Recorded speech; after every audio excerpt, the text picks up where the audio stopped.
Hello, welcome to Friends That Invest. My name is Simran. I'm an accredited investor. I'm so excited to have you join me today. I'll be honest, I did not want to film this video today. I did not want to film this podcast. It has been, I don't want to say a long time coming, but when I started this podcast, I started in 2020 and I had this idea that I was like, look, there is no one out there helping women get better with investing in like a pop culture, like kind of Elle Woods kind of way. And I really saw myself as like the Elle Woods of investing. I had these really big dreams and big goals where I was like, okay, I know I am just like an ordinary person and I know I am an optometrist. And yes, I've done some financial papers at uni, but I'm not a financial advisor. But let me just jump online and like create this podcast and start sharing my views on money. And I got started. I've had some incredible hosts build the podcast out. I had my best friend Sonia do the podcast for 3 years. I've had Maya join.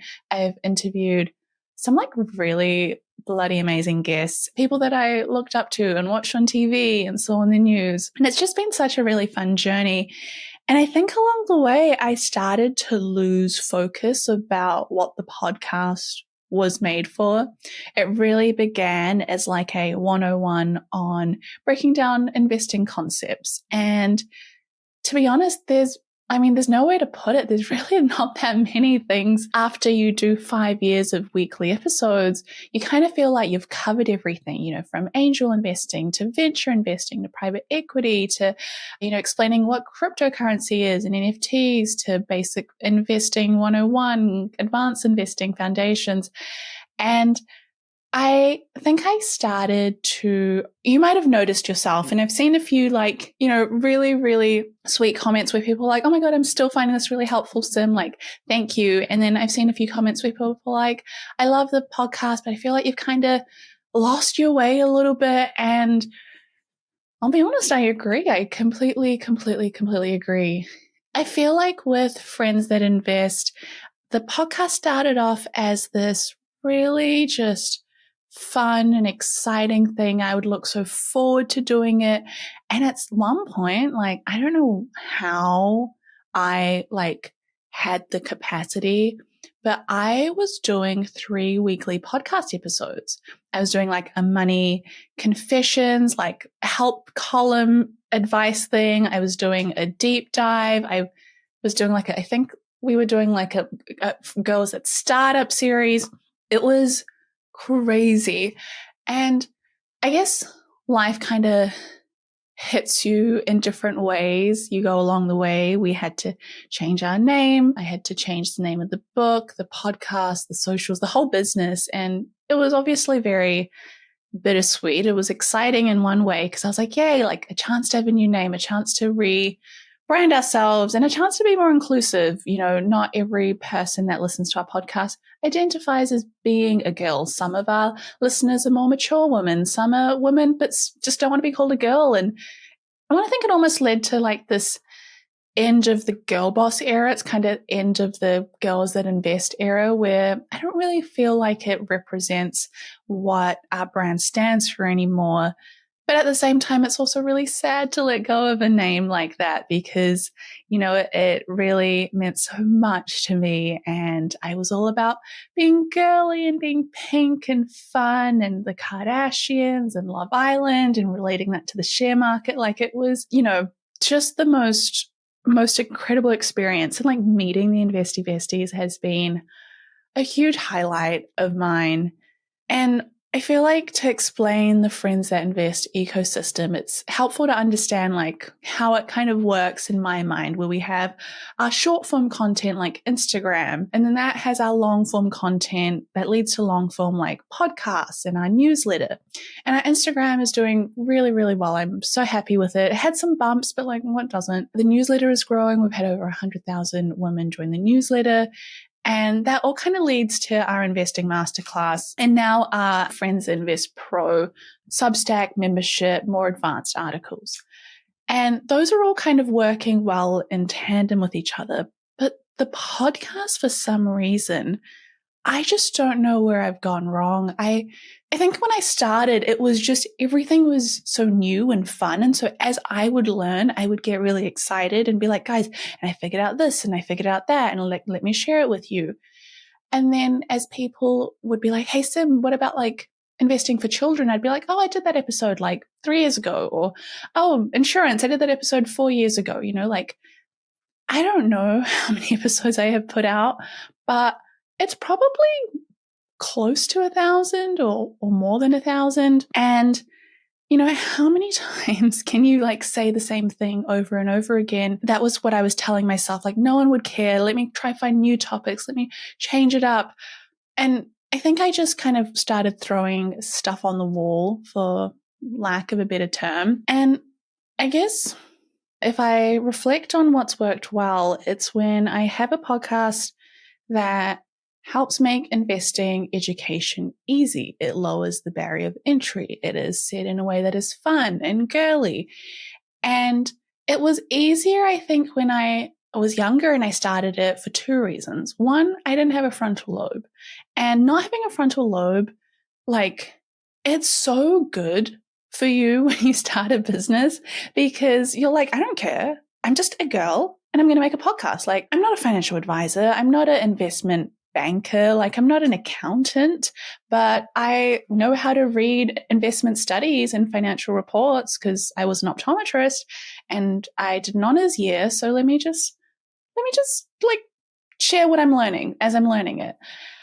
And I don't know if I would have done that again. I think like now with a frontal lobe, I'm like, if you aren't careful, like, I mean, thank God I'd like to think I'm very careful, but if you aren't careful, like, that's a really risky thing to do. And I think now that I'm all older, I take a lot less risks. I'm like, oh, I don't know if that would be a good episode. Like, I don't want to offend anyone. I don't know if that'd be a good episode. I don't want to hurt anyone's feelings.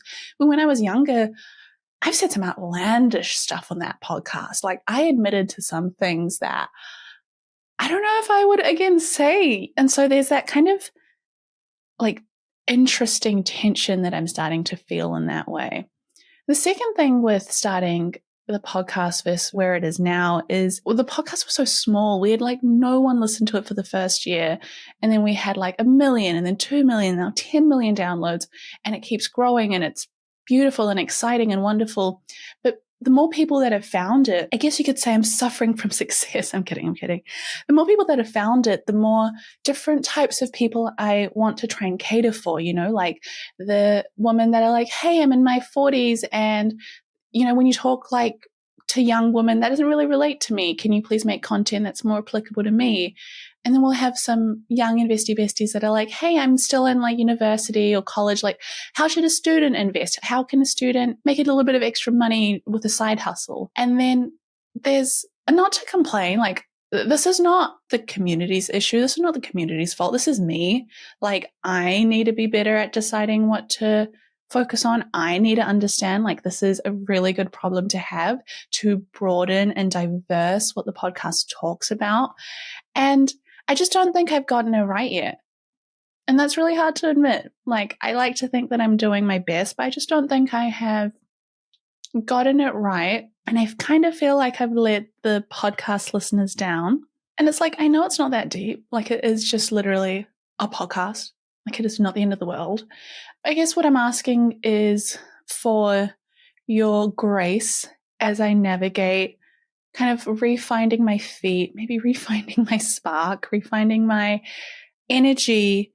And I was talking to my dad about this. I was like, I'm just starting to feel less inspired and I'm kind of starting to dread recording the podcast. Like, I love everything else about what we do. I love the socials. Even if like last week I was posting reels and the reels were getting no views, but I was still enjoying it. I was like, this is fun. I'm not that comfortable making reels, funnily enough, but I'm really good at like swipe carousel posts. But I'm going to figure it out. It'll be fine. It's a growth process. I'm loving learning the newsletter. I'm loving like refilming the masterclass. I'm loving this new Friends That Invest Pro Substack membership thing that we've got going on for our more advanced investors.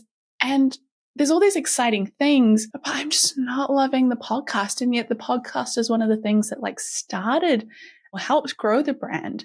So it's just very difficult. And I guess what I'm asking is just some grace as I navigate exactly how I want to make this podcast the most valuable and useful podcast for you, because if you're going to give me, 20 minutes of your time every single week, that is a lot of time. It is the most precious thing that you have, and you deserve to listen to something that makes you laugh and makes you learn. And I don't think I've been really doing either in quite a long time. So that's where I really wanted to bring this attention to.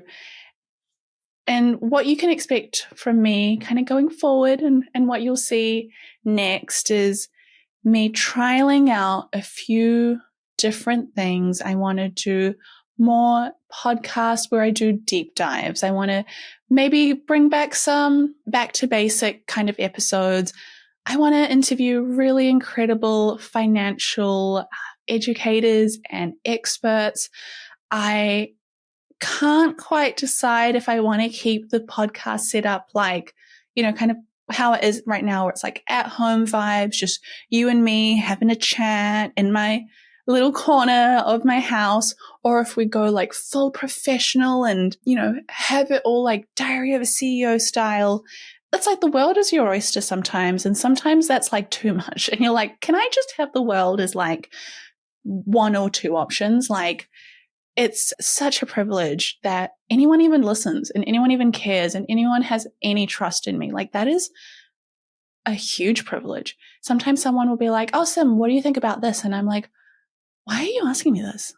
And then I go, "Oh, it's because like I have put myself out there and I have shared my opinions and my thoughts and like, decoded really complex financial papers to, explain topics in simple terms. Like, I'm kind of creating a brand where I'm coming across like someone that knows what they're doing with their money. And it's such a privilege to be in that position. When I was an optometrist, the best part about a healthcare job is the privilege of someone trusting you and sitting down and telling you like, hey, these are the medications I take. This is the health conditions I've had. It's a really vulnerable position to be a patient and to open up to a professional that you've never met before. And so I really feel a similar parallel when people talk to me about their money, because money is so personal. And so I've started doing a few things to reset my own financial knowledge, and I'm actually undertaking some university level certifications.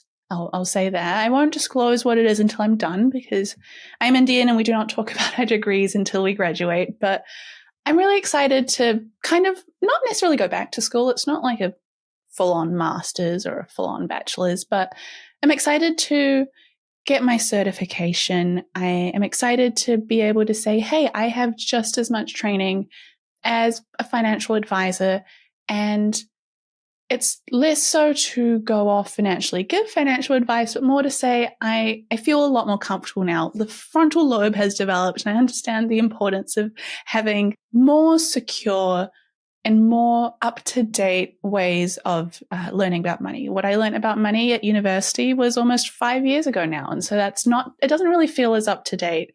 And hopefully it will encourage, sort of re-spark better content from my end. I just wanted to, if you've been here till the end of this episode, I just want to say, I'm sorry it's a bit of a short one. I'm sorry you almost had me cry, but it's going to be fun. Like, I'm excited for this new chapter. I think when you do something for a long time, 5 years feels like a long time in my mind. If you do something for a long time, sometimes you lose the passion a little bit. Sometimes you lose the spark, the thing that gets you up every morning. And part of regaining that is step one, just acknowledging that it happened, acknowledging that I kind of feel like I messed up and I kind of feel like I have lost my way a little bit, but hey, it's okay. I've acknowledged it. I'm going to figure it out. I'm taking the right steps, and Friends and Investors only going to grow to be bigger and better and more valuable. It's going to be more fun. It's going to teach you more about investing. And so with that, I want to leave this podcast by saying that I'm going to take a short hiatus, not for very long, just a couple of weeks, and I will be back shortly, and it will be so much more kick-ass. It will be so much more fun. I have not decided what that's going to look like, but I do want to know if you would prefer more like a continuation of Sim just in her room chatting about money, or if you would prefer more professional Sim in a studio, just kind of like hand on the armchair, chatting away, like Jordan Peterson style, even though definitely not a fan of that man, but you get what I mean. And so with that, thank you for listening to the podcast. I will be gone for, let's give it a month, 4 weeks. Podcast is going to say night night, and we'll be back with a new season. It will be so much more exciting and so much more fun. But if you're watching this on YouTube, you can probably see I need a little bit of a break. My skin is breaking out. I'm wearing a pimple patch on a YouTube video. My hair is all frizzy and like not cut for so long. So I think it will be good to have a little bit of a reset.